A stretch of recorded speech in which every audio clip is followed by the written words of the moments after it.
తెలంగాణ రాష్ట్ర ప్రభుత్వం ప్రకటించిన ఇంటర్మీడియట్ ఫలితాల్లో హన్మకొండ మోషన్ జూనియర్ కాలేజ్ అత్యుత్తమ ఫలితాలు సాధించిందని హన్మకొండ మోషన్ కళాశాలలో ఏర్పాటు చేసిన మీడియా సమావేశంలో motion college chairman Vadlakonda Venugopal తెలిపారు.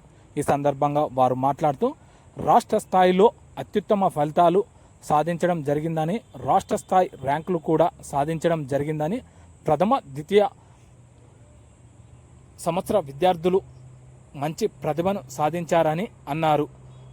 కళాశాల ఎదుట టపాసులు కాల్చి స్వీట్లు పంచుకొని మోషన్ కళాశాల యాజమాన్యం సంబరాలు జరుపుకున్నారు.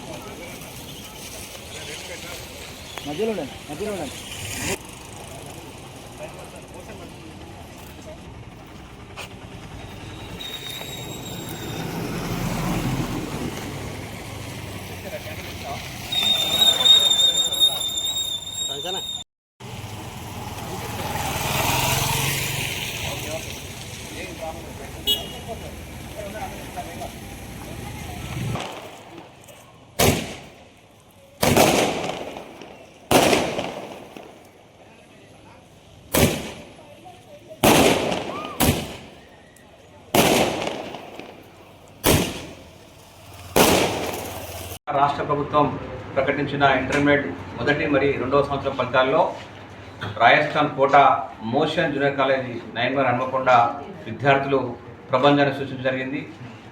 సెకండ్ ఇయర్ ఎంపీసీ విభాగంలో 1000 మార్కులకు గాను 993 మార్కులు, 992, 991, 990 మార్కులతో రాష్ట్ర స్థాయి ర్యాంకులు సాధించడం జరిగింది.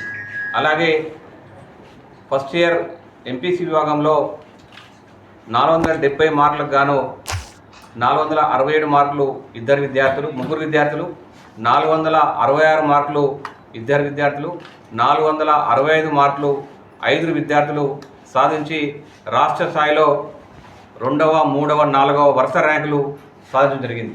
ఈరోజు మరి వరంగల్ ఉమ్మడి జిల్లా నుండి ఐఐటి మెడికల్ కోచింగ్ గురించి సుదూర ప్రాంతాలకైన హైదరాబాద్, విజయవాడకు వెళ్తున్న ఈ పరిస్థితిలో వరంగల్లోని విద్యార్థులు వరంగల్లోనే చదవాలనే పట్టుదలతోటి ఈరోజు రాజస్థాన్ కోటా సంబంధించిన బ్రాంచ్ని ఇక్కడ హన్మకొండలో స్థాపించి అత్యుత్తమ విలువలతో కూడిన ఐఐటి మెడికల్ కోచింగ్కు ప్రతిష్టాత్మకమైన భారతదేశంలోని అగ్రగామి సంస్థ అయిన మోషన్ ఇన్స్టిట్యూట్ను హన్మకొండలో స్థాపించిన మొదటి బ్యాచ్లోనే రాష్ట్ర స్థాయి 2వ, 3వ, 4వ, 5వ ర్యాంకులు సాధించి మా యొక్క మోషన్ యొక్క ఘనతను మీ అందరికీ వరంగల్ ప్రజలకు తెలియజేయడం జరిగింది. కావుట ఈ విజయానికి సహకరించిన తల్లిదండ్రులకు, విద్యార్థులకు, మరి విజయానికి సహాయపడిన అధ్యాపక బృందానికి, అలాగే ప్రిన్సిపాల్ గారికి, మిగతా మేనేజ్మెంట్ గారికి, మరి అందరికీ సిఎఫ్ఎస్ అందరికీ కూడా పేరు పేరున మోషన్ కాలేజ్ నుండి అభినందనలు తెలియజేస్తున్నాను.